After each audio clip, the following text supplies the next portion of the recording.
एक महत्त्वाची बातमी आपण बघतोय। बीड जिल्ह्यामध्ये दररोज नवनवे व्हिडिओ व्हायरल होत आहेत।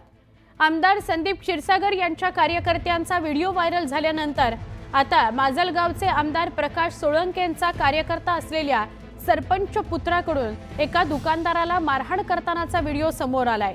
या प्रकरणामध्ये कारवाई करावी अशी मागणी दुकानदाराने पोलीस अधीक्षक आणि जिल्हाधिकारी यांच्याकडे केली आहे। कारवाई न झाल्यास 20 मार्च पासून उपोषणाचा इशारा त्याने दिला आहे।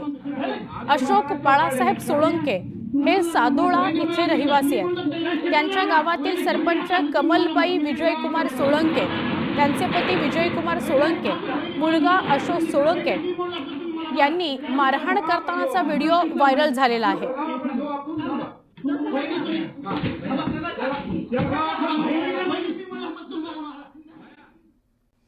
जेईई मुख्य परीक्षेच्या दुसऱ्या सत्राच्या परीक्षेची तारीख NTA ने जाहीर केलेली आहे। त्यानुसार 2 ते 9 एप्रिल दरम्यान ही परीक्षा घेतली जाणार आहे। मुंबई उपनगरातून गुजरातपर्यंत मालवाहतूक करण्याकरता चौथ्या मार्गिकेचं बांधकाम करण्यात येणार आहे। त्यासाठी पश्चिम रेल्वेने प्राथमिक सर्वेक्षण सुरू केलंय। याबाबतचा तपशीलवार प्रकल्प अहवाल तयार करण्याकरता 6 कोटी 22 लाख खर्चाला मंजुरी देण्यात आली आहे।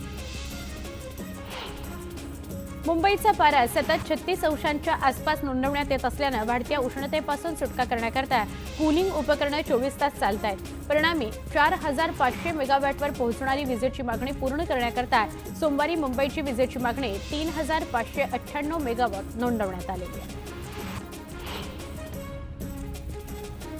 मुंबई महानगर प्रदेशामध्ये आतापर्यंत 56,346 रिक्षा आणि 2,826 टॅक्सीचे गेल्या आठवड्याभरापर्यंत नव्या भाडे दरानुसार मीटरमध्ये बदल करण्याचं काम पूर्ण झालंय। MMR मधल्या 8 RTO कार्यालयांमध्ये या गाड्यांचं रिकॅलिब्रेशन पूर्ण झाल्याचं अधिकाऱ्यांनी सांगितलं। मुंबई विद्यापीठामध्ये आता अत्याधुनिक कंटेंट स्टुडिओ आणि स्मार्ट क्लासरूमची उभारणी केली जात आहे। मॉस्को राज्य विद्यापीठाच्या सहकार्याने त्याची उभारणी सुरू आहे। यातून विद्यार्थ्यांना आधुनिक शिक्षण देणं शक्य होणार आहे। तसंच विद्यापीठातील प्राध्यापकांच्या प्रशिक्षणासाठी ही स्मार्ट क्लासरूम महत्त्वपूर्ण ठरेल। नगरविकास राज्यमंत्री माधुरी मिसाळ यांना त्यांच्या कार्यालयीन कामकाजासाठी नरिमन पॉइंट किंवा मंत्रालय परिसरामध्ये भाडेतत्वावर कार्यालय घेऊन देण्याची जबाबदारी सिडकोने स्वीकारली आहे। विशेष म्हणजे सिडकोच्या संचालक मंडळाने या संदर्भातला ठराव सुद्धा पारित केला आहे। त्यानुसार प्रति महिना 4 लाख रुपये भाडेतत्वावर कार्यालयाची जागाही निश्चित केली आहे। यंदा बाजारासाठी होळी चांगलीच रंगतदार ठरणार असल्याचे संकेत मिळतात। बाजारातील उत्साह पाहता यंदाच्या होळीत किमान 60,000 कोटींची उलाढाल होण्याची शक्यता आहे। राज्य सामायिक प्रवेश परीक्षा कक्षामार्फत इंजिनिअरिंग, फार्मसी, कृषीसह इतर अभ्यासक्रमांच्या प्रवेशाकरता घेण्यात येणाऱ्या MHT CET प्रवेश परीक्षेसाठी नोंदणी केलेल्या विद्यार्थ्यांना दिलासा मिळाला आहे। या अभ्यासक्रमाच्या प्रवेश परीक्षेसाठी भरलेल्या अर्जात चुका झालेल्या विद्यार्थ्यांना 10 मार्च ते 12 मार्च दरम्यान दुरुस्तीची संधी दिली जाणार आहे। POP गणेश मूर्तींवरील उच्च न्यायालयाच्या बंदी आदेशानंतर मुंबई महानगरपालिका प्रदूषण नियंत्रण मंडळाने ही ठाम भूमिका घेतली आहे। POP मूर्तींवरील बंदी राहणारच असं महापालिकेने स्पष्ट केलंय। त्यामुळे राज्य सरकारने या प्रकरणात तोडगा काढून मूर्तिकारांना दिलासा द्यावा या मागणीकरता मंगळवारी मूर्तिकारांनी महासंमेलन आयोजित केलेलं आहे। मिठी नदीतील गाळ काढण्याच्या कामात अनियमितता होत असल्याचा आरोप झाल्यानंतर आता या प्रकरणाची SIT मार्फत चौकशी सुरू आहे। त्या पार्श्वभूमीवर पालिकेने सावध भूमिका घेत सफाई पूर्वीच ड्रोनच्या माध्यमातून चित्रीकरणाचा निर्णय घेतला।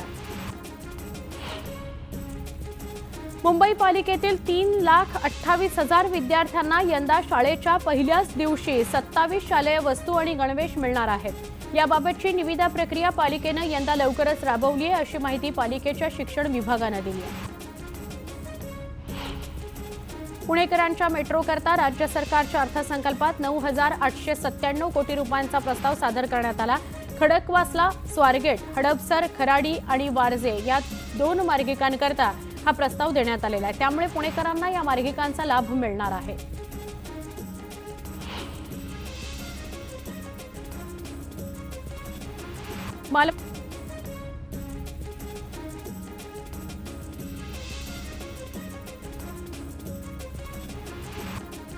मालमत्ता कर थकवणाऱ्या बड्या थकबाकीदारांविरोधात मुंबई महापालिकेनं जप्ती लिलाव या कारवायांचा धडाकाच लावलेला आहे।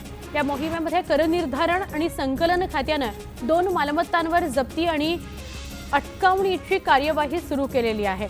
थकबाकीदार आस्थापनांकडे दंड रकमेसह एकूण 21,63,56,867 रुपयांची थकबाकी आहे। खारघर इथल्या स्वप्नपूर्ती वसाहतीमध्ये राहणाऱ्या 3,500 कुटुंबांना सिडकोनं मोठा धक्का दिलाय। गेल्या 6 वर्षाचा मेंटेनन्स सुमारे 2 लाख रुपये एकदम भरण्याची नोटीस सिडकोच्या खारघर नोटच्या सहाय्यक वसाहत अधिकाऱ्यांनी रहिवाशांना पाठवली आहे। अचानक आलेल्या या नोटीसमुळे अल्पोत्पन्न गटातील या रहिवाशांचे डोळेच पांढरे झालेले आहेत। राज्यातील बहुतांश भागात तापमानाचा फटका उडालाय। परिणामी नागरिकांना होळीपूर्वीच प्रचंड उष्ण आणि दमट हवामानाला सामोरं जावं लागतंय। नागपूर प्रादेशिक हवामान विभागानं आजपासून 3 दिवस विदर्भातील अकोल्यासह काही भागाला उष्णतेच्या लाटेचा इशारा दिला आहे।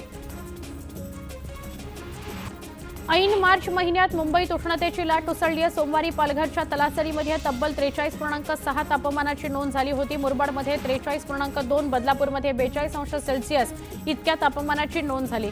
मुलुंडमध्ये 40.1, सांताक्रूजमध्ये 37.2 तापमानाची नोंद झाली।